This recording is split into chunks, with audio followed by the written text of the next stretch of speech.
Assalamualaikum warahmatullahi wabarakatuh. So hari ini saya nak buat satu ulasan perlawanan antara JDT versus BC Kobe dalam saingan ACL Elite, yang mana JDT berjaya menang hasil jaringan dari Marcus Guilherme sekaligus membawa JDT layak ke peringkat kalah mati. Jadi untuk peringkat kalah mati nanti, JDT ada kemungkinan akan bertemu dengan kelab Jepun ataupun kelab dari Australia iaitu Melbourne lah. So kita tengoklah siapa JDT akan bertemu, kita tunggu. Dan game untuk playoff ataupun kalah mati nanti, knockout phase bukanlah jangka masa yang panjang. Tak silap saya dalam 10 hari bulan 3, tak lama dah JDT akan bertemu dengan pasukan tersebut. Jadi kita tunggu je lah. Jadi untuk perlawanan semalam, kudos untuk JDT. Mereka berjaya menjaringkan 3 gol sebenarnya, tetapi 2 gol dibatalkan akibat dari offside. Dan dalam masa yang sama, JDT punya defense serta Andoni juga memainkan peranan yang penting dalam menyelamatkan gawang mereka. Dan bagi saya, the real hero adalah tiang ataupun palang gol lah, yang mana 2 percubaan berbahaya dari BC Kobe, dua-dua semalam kena kena tiang lah, yang menyebabkan gawang mereka tak dibolosi. So semalam JDT deserve to win lah dalam tanya saya. Baik, tanpa membuang masa, mari kita masuk ke dalam ulasan perlawanan, yang mana saya akan mulakan dengan pasukan JDT lah. Apa perkara pertama yang kita boleh highlightkan tentang pasukan JDT? Baik, untuk game ni, perkara pertama yang saya nak highlightkan adalah tentang recovery serta counter press yang dilakukan oleh pasukan JDT. Yang mana kalau kita lihat untuk game ni, JDT banyak melakukan early press dan juga high press untuk memenangi bola. Dan dari segi reading game, pembancaan game, JDT banyak melakukan interception yang lead to the counter attack, yang mana mereka berjaya untuk create the situation bila mana mereka berjaya rampas bola untuk menyerang balik kepada pasukan BC Kobe. Sebagai contoh, kita ambil gol dari Marcus Guilherme, yang mana waktu tu BC Kobe pegang bola, tapi tiba-tiba Raupara yang melakukan press, BC Kobe tak boleh nak pass begitu baik, kena kaki Raupara, lepas dapat pada Figueiredo yang berlakunya counter attack lah. Jadi banyak in that situation yang JDT berjaya untuk counter press, mereka berjaya untuk recovery dengan begitu bagus dan melakukan pressing dengan begitu bagus bila mana mereka kehilangan bola dan bila mana mereka berada dalam keadaan out of possession lah. So benda tu memang efektif. Dan yang paling saya nak puji adalah tentang bagaimana JDT ketika pegang bola, maksudnya with the possession lah, yang mana waktu JDT pegang bola, mereka cuba untuk melakukan build up ataupun combination play serta ball progression ke bahagian hadapan dengan 1-2 passes lah, ataupun bermain dengan direct. Tetapi waktu JDT cuba untuk bermain dari bahagian belakang dengan penlibatan dari Israfilov, Raupara, Glaude, Nacho, Renene dan juga Nacho Mendes di kawasan midfield, bila mana JDT tak boleh nak progress bola tu dengan begitu baik, apa yang JDT buat adalah mereka absorb the pressure. Sebagai contoh, kita ambil gol yang dijaringkan oleh Marcus Guilherme, yang mana ketika itu JDT cuba untuk progress the ball tetapi tak berjaya. Apa yang JDT buat adalah JDT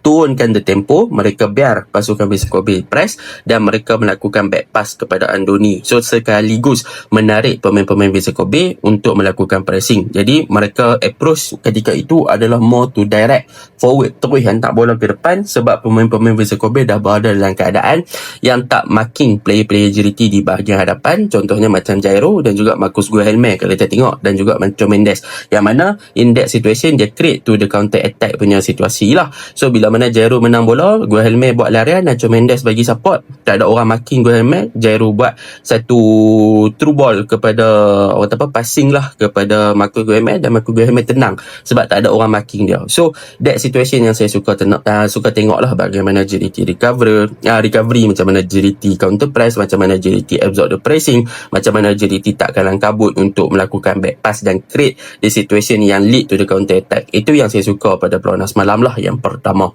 Yang kedua yang boleh saya puji untuk JDT pada perlawanan semalam adalah bahagian tengah. Kalau kita tengok Renene, Nacho Insa dan juga Nacho Mendes, ketiga-tiga player ni sebenarnya bermain dengan sangat cemerlang di bahagian tengah bagi saya.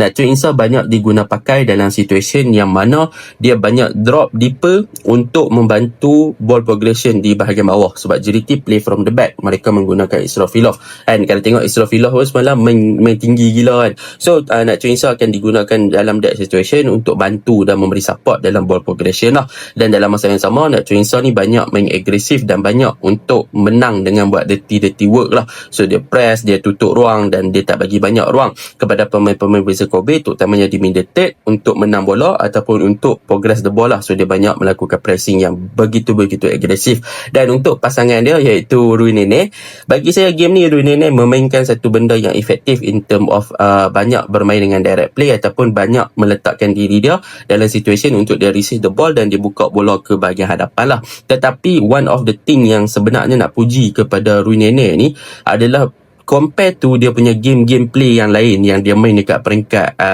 orang kata apa, dekat peringkat liga, dia adalah berbeza. Sebab game ni Rui Nene dia menunjukkan satu tanda aras yang bagus in term of defensive, yang mana Rui Nene banyak buat defensive work yang bagus, yang mana dia pressure, dia pi attack the ball apa semua kan. So this is the kind of mentality yang saya nak tengok pada Rui Nene. Dia menunjukkan satu side yang berbeza. Sebelum ni game dia simple je, dia dapat bola, dia supply bola ke depan ataupun dia connect kepada midfield, kepada attacking. Tapi untuk game ni dia defend dia pun bagus. Dia tengok Nacho Insa main defend bagus, dia pun membantu bagus kan. Dan dalam masa yang sama, bila mana Rui Nene buat benda tu, mereka telah memberikan satu kebebasan peranan kepada Nacho Mendes. Sebab apa? Sebab Nacho Mendes untuk game ni dia banyak involve dalam kawasan middle third di zone 10, dan dalam masa yang sama dia banyak cover half space kanan dan juga half space kiri.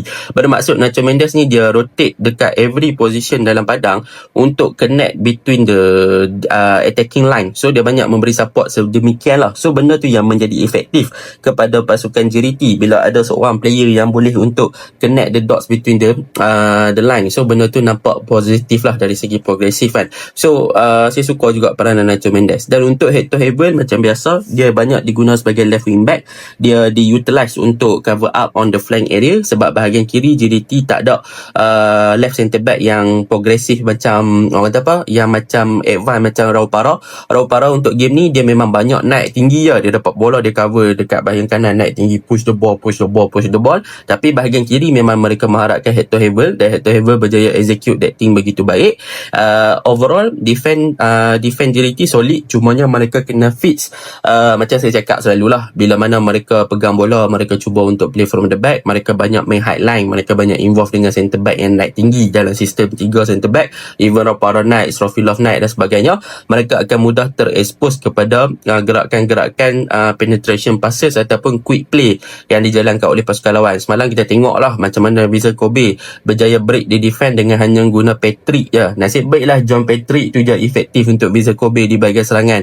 Kalau player lain mungkin kalau first squad mungkin JDT kena faham lah kan, kalau kena break the defend macam tu. Tapi nasib baiklah John Patrick dapat bola, tak banyak orang yang support dia untuk join the attack dan go into the D-box. So banyak hantaran-hantaran ataupun movement break the defend yang dilakukan oleh Patrick. Bila dia dapat bola tak banyak yang begitu efektif. Jadi defend JDT kena fix that thing lah untuk perbaiki. Untuk hadapan Marcus Guilherme lepas tu dengan Bexon, untuk first half punya gandingan bagi saya not bad, sebab Bexon ada beberapa peluang yang beliau dapatkan. Sebab semalam nampak macam agak disjointed between Guilherme dengan Bexon, and bila mana Bexon dapat bola dia agak isolated, dia berkesorangan. Jadi Bexon banyak melakukan percubaan direct lah, tetapi adalah 2-3 movement yang involve dengan Guilherme yang create to the chances. Tapi sayang mat, goalkeeper pasukan Vissel Kobe pun padu kan. Saya tak nafi lah semalam antara gerakan yang bagus adalah waktu Bexon buat back heel kepada Marcus Guilherme kan.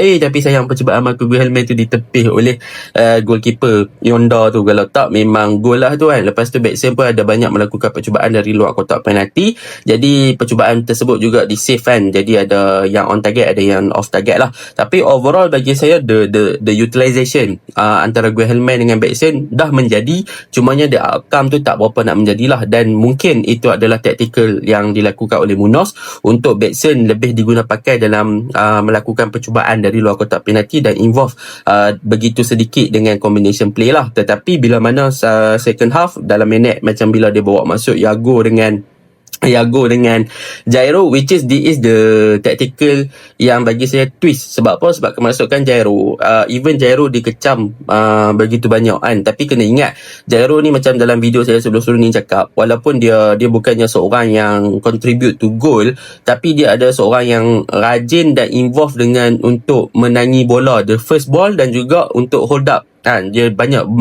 bermain sedemikian untuk JDT, dan semalam dia buktikan bila mana dia menang first ball, lepas tu dia still lagi chase the ball, ligan balik bola tu, dan dia berjaya ambil bola, dan dia true. Dia punya vision very good lah, sebab Jairo ni kalau tahu contribution dia sama ada gol dengan assist dah 20 lebih lah tak silap saya untuk JDT di season. So benda tu yang lead to Guilherme pula, bila dia main kat kiri dia nampak lagi efektif tau.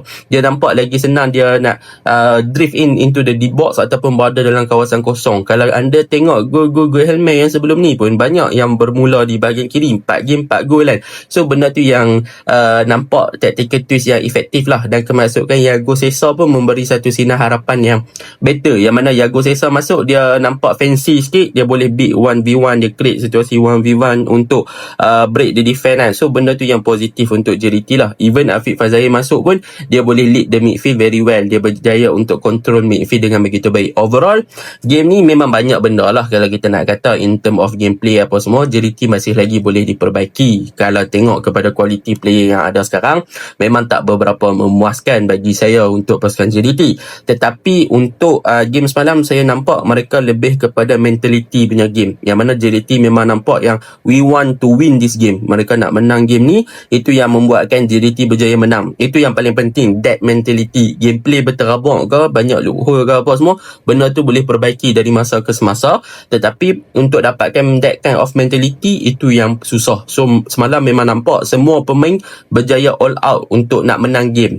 Jadi benda tu yang sebelum ni JDT waktu ada kalah, mereka nampak yang player ada tak lari, ada berjalan dan sebagainya, tapi this game all the players involved dengan satu semangat yang luar biasa, yang tu yang menentukan JDT untuk kemenangan. Okey, itu je ulasan saya. Assalamualaikum.